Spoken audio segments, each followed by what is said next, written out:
mengembangkan kreativitas anak dibutuhkan keharmonisan antara guru dan anak dalam proses belajar mengajar, dan tidak kalah pentingnya peran orang tua anak tersebut. Kreativitas anak juga akan berkembang dengan hadirnya guru profesional yang kreatif sebagai pemicu lahirnya inovasi, proses, dan hasil pembelajaran yang bermutu tinggi. Karena guru sangat berperan penting dalam peningkatan kreativitas anak, guru dapat menjadi pihak yang membentuk anak sesuai dengan kemampuan dan potensinya. Hal yang harus dilakukan seorang guru untuk mengembangkan bakat dan kreativitas anak yaitu seorang guru harus berpikir positif terhadap anak tersebut. Apabila seorang guru selalu berpikiran negatif, maka ya akan negatif terus apa yang dilakukan seorang murid tersebut. Jadi di mata seorang guru, anak tersebut selalu melakukan hal-hal yang salah, tidak pernah ada baiknya. Padahal kita sebagai seorang guru jika berpikir positif, maka itu akan membuat anak untuk lebih mengembangkan kreativitasnya. Misalnya biasanya seorang anak didik mencoret-coret dinding sekolahan.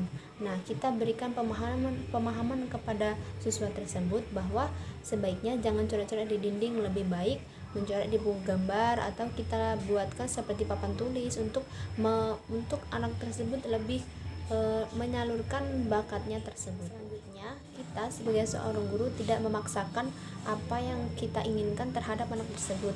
Apabila kita memaksakan apa yang kita inginkan agar misalnya anak tersebut harus menjadi ini, anak tersebut harus melakukan ini, itu kan sama saja dengan maksa.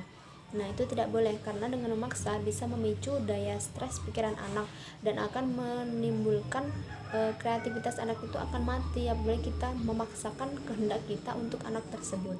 Yang selanjutnya, kita harus memahami karakter dari masing-masing anak.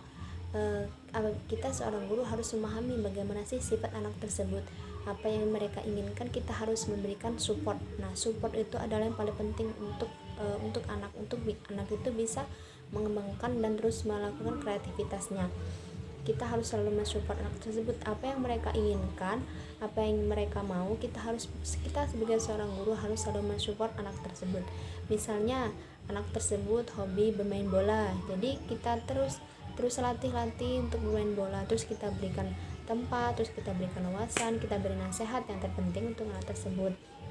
Terus ada juga seorang anak yang hobinya melukis atau menggambar.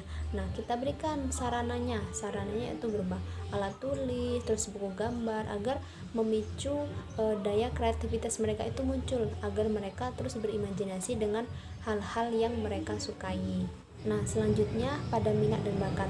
Seorang anak itu tidak dilahirkan tanpa minat dan bakat. Jadi kita sebagai seorang guru bagaimana menentukan minat dan bakat dari peserta didik kita, bagaimana cara kita untuk mengasah minat mereka, mengasah bakat mereka, atau kita bisa masukkan misalnya ke dalam ekstrakurikuler. Nah, di dalam ekstrakurikuler di sekolah itu kan jadi siswa itu berhak menentukan apa yang mereka sukai, bakat mereka kemana.